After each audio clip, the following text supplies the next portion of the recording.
Christophe Carèche, bonjour. Bonjour. Et bienvenue sur Radio Classique. Je rappelle que vous êtes député socialiste de Paris et j'ai cru comprendre que vous avez été nommé au poste de secrétaire national de votre parti en charge des DOM-TOM. Non. Non, ça ne s'est pas fait. Ah, et il y a une explication pour laquelle ça ne s'est pas fait? Non, j'ai pas trop d'explication. Est-ce que vous êtes une victime collatérale des lendemains de congrès? Certains disent, mais bon, écoutez, le Parti socialiste a eu un congrès difficile. Et voilà, moi j'espère qu'on retrouvera les voies de l'unité. Mais voilà. on vous a bien proposé le job quand même. Oui, on me l'a proposé, mais on ne me l'a pas... confirmé. C'est dommage parce qu'il se passe plein de choses dans les DOM-TOM, ça vous a pas échappé? Oui, enfin ceci dit, il y a des gens qui s'en occupent, il y a Christian Paul, il y a des gens très compétents au Parti socialiste qui suivent ces questions. Bon, si vous le dites, pas de déception, si ça s'arrangera peut-être. Non, vous savez. Enfin, ça illustre quand même que c'est difficile après de... Bien sûr que c'est difficile, mais attendez, évidemment, le congrès s'est passé dans les conditions que l'on sait, ne s'est pas véritablement terminé d'ailleurs, disons clairement les choses, sur le plan, disons, de l'orientation politique. Donc Martine Aubry, elle essaye de remettre tout le monde au travail, de refaire du collectif, de l'unité. C'est compliqué aussi sur les listes européennes, on le voit aujourd'hui. Bon, alors maintenant il faut être très responsable et accompagner le mouvement de Martine Aubry, tout simplement parce que la France a besoin d'une opposition et d'une alternative, voilà. Donc c'est important. Vu de mon clocher, ce qui était compliqué, c'est que vous, par exemple, pendant le congrès de Reims, vous aviez votre propre motion au nom des écologistes, donc je me dis, il n'appartenait pas à une famille ou à une autre. Absolument. C'est ce que j'appelle une victime collatérale. Oui, c'est juste parce que je pense qu'il y a un peu un fonctionnement un peu clanique qui se met en place. Bon, c'est pas propre au Parti socialiste, c'est un peu la vie politique française qui est comme ça, un peu moyenâgeuse, féodale. Et donc, c'est vrai que quand on essaye de revendiquer une forme d'indépendance, modestement, c'est parfois difficile, mais enfin, en même temps, chacun a le choix. Vu le contexte, beaucoup de Français trouvent que c'est extrêmement dommageable parce que tout le monde commence à ressentir les effets de cette crise. Mais ça pose aussi un problème, j'imagine, pour le député socialiste que vous êtes. C'est quelle posture adopter quand cette crise est mondiale et qu'on ait un opposant au régime en place en France, enfin Nicolas Sarkozy pour être clair. Et donc, comment on fait pour pas aller trop loin dans l'opposition ou pour aller juste là où il faut ? Mais je crois que le travail qu'on a à faire est un travail d'opposition, mais surtout un travail de proposition. Sur ce plan-là, la crise devrait au contraire nous donner, comment dirais-je, un certain nombre de marges de manœuvre et d'espaces nouveaux, car en réalité, ce qui se passe, c'est que nous avons une crise du système libéral, du libéralisme économique, dans sa version la plus dure, la plus caricaturale. Donc, à partir de là, il y a pour un parti comme le Parti socialiste et pour les partis sociaux-démocrates tout un champ. Parce que je pense que les populations européennes notamment, sont parfaitement conscientes que c'est bien une crise d'un système qui est face à nous. Donc sur ce plan-là, je pense qu'au contraire, la crise devrait nous donner, plus de capacité d'intervention. Maintenant, c'est vrai que partout, en France comme en Europe, les partis sociaux-démocrates, depuis quelques années, sont en difficulté, ont été déséquilibrés, déstabilisés précisément par ce libéralisme échevelé, et qu'aujourd'hui, ils ont l'opportunité, l'occasion de revenir un peu dans le jeu. Alors comment on saisit cette opportunité sans justement surfer simplement sur le malheur des gens, c'est-à-dire quel genre de proposition on fait quand on est opposant? Il y a eu quand même de la part du Parti socialiste un contre-plan de relance qui était, je crois, tout à fait intéressant. Qui a fait un peu pchit dans l'opinion, pardonnez-moi de vous dire ça. Oui, mais sur ce plan-là, il y avait ce contre-plan.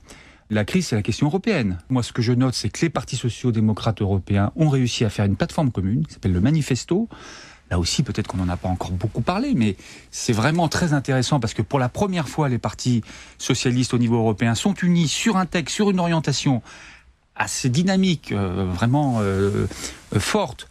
Et je pense qu'on pourra, au moment des élections européennes, essayer de matérialiser cette unité.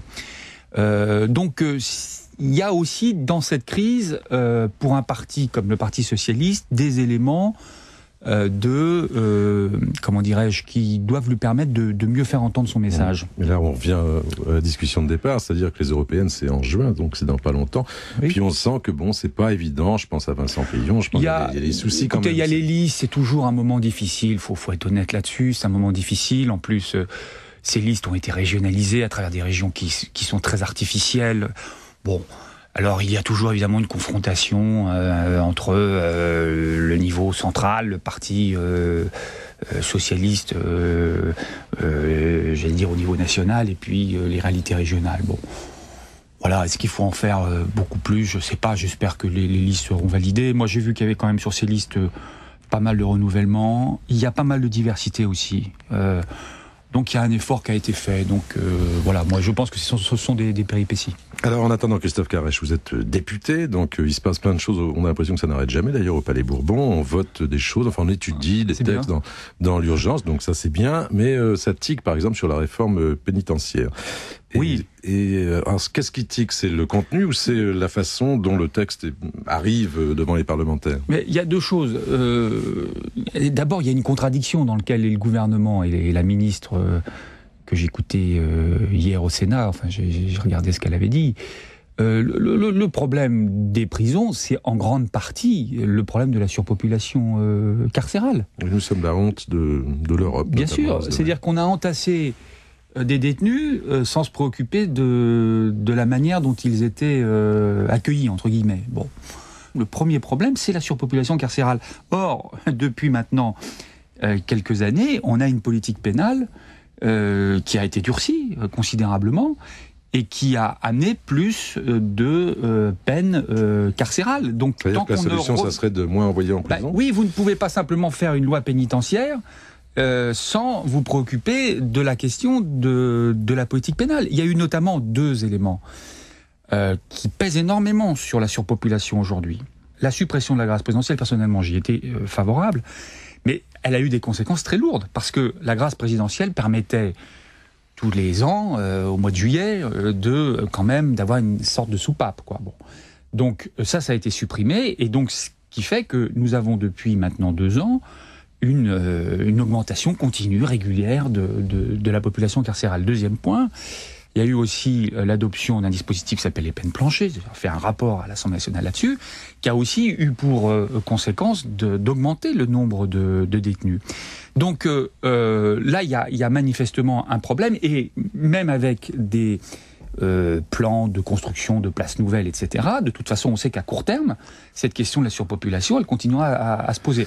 Donc ce qu'il faut aujourd'hui, c'est aussi réfléchir à la politique pénale.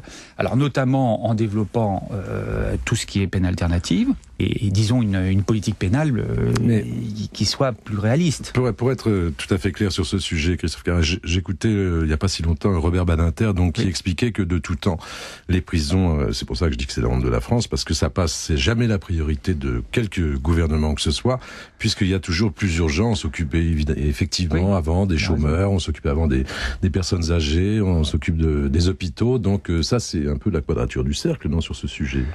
Je crois qu'il y a une évolution quand même depuis 10-15 ans quand même assez forte vers l'idée que la prison, et c'est ça qui est inquiétant, la prison, il y a eu un consensus après-guerre sur la prison qui était quand même de dire que c'était un passage évidemment nécessaire, mais que le but c'était quand même la réinsertion. Bon. Ça a quand même beaucoup imprégné les textes, la philosophie de l'après-guerre.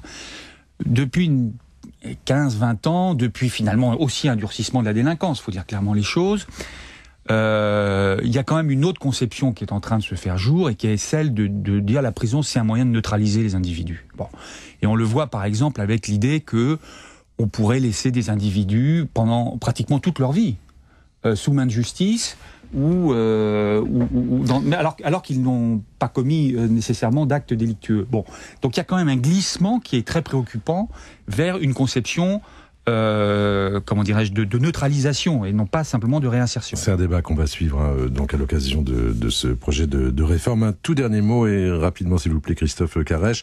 Il y a cette réforme de la façon dont fonctionne le territoire français avec la commission Balladur, et ça crée là aussi quelques remous, et Édouard Balladur dit oui mais alors dès qu'on touche aux intérêts personnels des élus ça coince. C'est un jugement qui est... Il n'a pas tort. Il n'a pas tort, et je ne suis pas certain que ceux qui sont en charge, et d'ailleurs qui font leur travail très bien, des collectivités territoriales soient les mieux à même pour les réformer. Donc c'est un travail législatif, c'est un travail de parlementaire. Avant tout, moi, je trouve que la commission Balladur est intéressante, qu'il y a des choses intéressantes. Je suis pas de ceux qui récusent en bloc ce travail. Je pense qu'il faut regarder, mais il faudra aussi que le gouvernement dissipe éventuellement toute arrière-pensée politique. C'est bien ça qui est en jeu. Donc si, par exemple, ce travail arrivait à l'Assemblée, au Parlement, était fait par les parlementaires, je pense qu'il y aura peut-être moyen de trouver des formes de consensus. Christophe Carré, je vous remercie et bonne journée. Merci.